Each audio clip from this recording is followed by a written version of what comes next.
नमस्कार, मैं हूं निकिता रघुवंशी और स्वागत है आपका एमपी न्यूज के इस खास कार्यक्रम में, जिसमें आज हम आपको बताने वाले हैं कि मध्य प्रदेश के संस्कार धानी यानी कि जबलपुर से कांग्रेस की महासचिव प्रियंका गांधी ने चुनावी आगाज कर दिया है।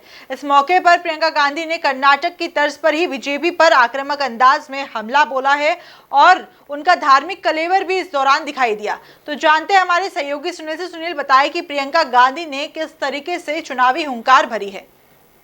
जिनकी बिल्कुल मध्य प्रदेश के लिए जो सियासत है उसके लिए आज का दिन बड़ा महत्वपूर्ण था, क्योंकि आज जबलपुर में जो कांग्रेस की राष्ट्रीय महासचिव प्रियंका गांधी है उन्होंने चुनावी आगाज कर दिया है और वहां से उन्होंने जो कहा है वह संदेश पूरे मध्य प्रदेश में प्रसारित होगा और वही कांग्रेस के कार्यकर्ता और नेता है वो जनता के बीच पहुंचाएंगे। तो बात करें आज के प्रियंका गांधी के जबलपुर दौरे की, तो सबसे पहले उन्होंने गौरी घाट पर नर्मदा पूजन किया। इसके आधार पर उन्होंने बता दिया कि कांग्रेस अब जो हिंदुत्व की राह है उस पर चलेगी। तो उसके बाद ही हमने देखा जिस तरह उन्होंने जो अन्य लोगों से मुलाकात की, कार्यकर्ताओं से भी चर्चा की और जो अपना टारगेट था उसको तोड़कर वो कार्यकर्ताओं से मिलने पहुंची। तो बात करें वहां की प्रियंका गांधी के भाषणों की, तो उन्होंने जो मध्य प्रदेश के घोटाले हैं उनका जिक्र किया, राशन घोटाला, व्यापम घोटाला और इस तरह कोरोना घोटाला, इन कई घोटालों को उन्होंने जिक्र किया और कहा कि मध्य प्रदेश में इस तरह के घोटाले चल रहे हैं लेकिन फिर भी जो बीजेपी की जो सरकार है वह सत्ता पर काबिज है। तो उन्होंने जनता से संदेश दिया, जनता से चर्चा की और जनता से कहा कि आगामी जो समय है उसमें कांग्रेस का साथ दें।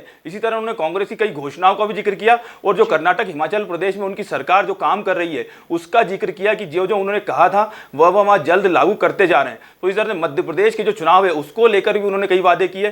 500 रुपये में गैस सिलेंडर, जो ओल्ड पेंशन योजना है, इस तरह से जो 100 रुपये में फ्री बिजली की बात की जा रही है और 200 रुपये में हाफ बिजली की बात की जा रही है। इसी तरह से जो उनकी जो कांग्रेस की घोषणा है उसका उन्होंने जिक्र किया और जो उन्होंने कहा कि लाडली जो बहन है, इस तरह से जो प्रदेश की जो महिलाएं हैं उसको लेकर उन्होंने कहा कि 1500 रुपये आगामी समय में उनको दिए जाएंगे अगर कांग्रेस की सरकार यहां आती है। तो ये प्रियंका गांधी का दौरा था, काफी महत्वपूर्ण है और कांग्रेस के लिए जो उन्होंने आगाज किया, चुनावी हुंकार भरी है, यह बड़ी महत्वपूर्ण है और आगामी विधानसभा चुनाव में इसके काफी कुछ रंग देखने को मिल सकते हैं।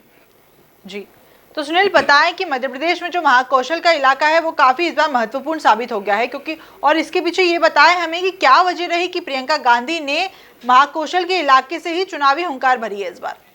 जी, प्रियंका गांधी आज जबलपुर आई थी तो उसी से हिसाब लगा लिया गया था कि जो महाकौशल का इलाका है वह काफी महत्वपूर्ण है। यहाँ जो सारा महाकौशल का इलाका है यहाँ करीब 38 सीटें आती है। तो बात करें पिछले विधानसभा चुनाव की तो 26 सीटों पर कांग्रेस ने अपना कब्जा जमाया था और वहां पर जो 11 सीटें हैं उस पर बीजेपी को संतोष करना पड़ा था। एक सीट जो थी तो निर्दलीय था, वो भी कांग्रेस समर्थित थे।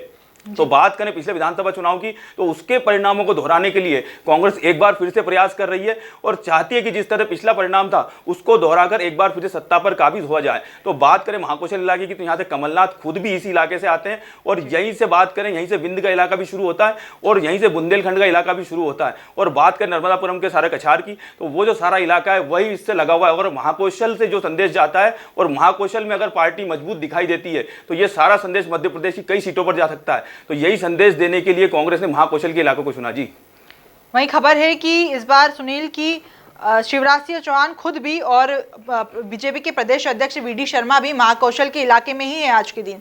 तो ऐसी क्या वजह है कि अब जो कांग्रेस के द्वारा जो चुनावी हुंकार इस क्षेत्र से भरी गई है, तो क्या बीजेपी भी महाकौशल के इलाके की सीटों पर ही अपना पूरा फोकस बनाए हुए हैं? जी, बात करें पिछले कुछ दिनों की तो हमने देखा लाडली बहना योजना का जो लॉन्चिंग का जो कार्यक्रम था, जो उसके जो पैसे ट्रांसफर किए गए थे वह कार्यक्रम जबलपुर से ही आयोजित किया गया था और वहीं पर मुख्यमंत्री शिवराज सिंह चौहान मौजूद थे। तो महाकौशल पर जो बीजेपी के नेता हैं और मुख्यमंत्री शिवराज सिंह चौहान और वीडी शर्मा, इनकी पूरी नजर है।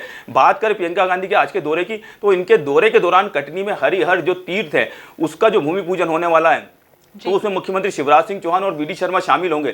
इस तरह देखना जो हरिहर तीर्थ है वहां पर एक भव्य जो मंदिर का निर्माण होगा, भगवान पशुपतिनाथ की 108 फीट की जो प्रतिमा लगेगी। तो इसको लेकर ब्राह्मण समाज को भी साधने की कोशिश की जा सकती है। और बात करें हरिहर तीर्थ की, अगर कटनी का जो इलाका है वहीं से विंध्य का इलाका शुरू होता है और जो बघेलखंड का इलाका कहलाता है वह कटनी के इलाके से ही शुरू होता है। तो जिस तरह से महाकौशल में हम देखें तो जो बीजेपी और कांग्रेस के आला नेता है उनकी टक्कर दिखाई दे रही है और आगामी जो विधानसभा चुनाव है उसके लिए यह इलाका बड़ा महत्वपूर्ण हो जाएगा। जी, तो देखा आपने किस तरीके से आज कांग्रेस की महासचिव प्रियंका गांधी वाड्रा ने महाकौशल के इलाके से यानी कि संस्कार धानी जबलपुर से अपने चुनावी प्रचार का आगाज कर दिया है और यहां पर उन्होंने मध्य प्रदेश में अगर उनकी सरकार बनती है तो उसके बाद उन्होंने 5 वचन भी दिए कि वो किस तरीके से योजनाओं को लागू करेंगे और मध्य प्रदेश की जनता को लाभ पहुंचाएंगे।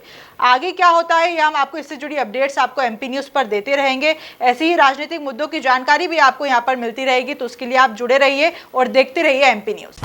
एमपी की नब्ज, एमपी का हाल, मध्य प्रदेश की हर खबर एमपी न्यूज टीवी के साथ। लगातार खबरों के लिए सब्सक्राइब करें हमारा YouTube channel MP news TV.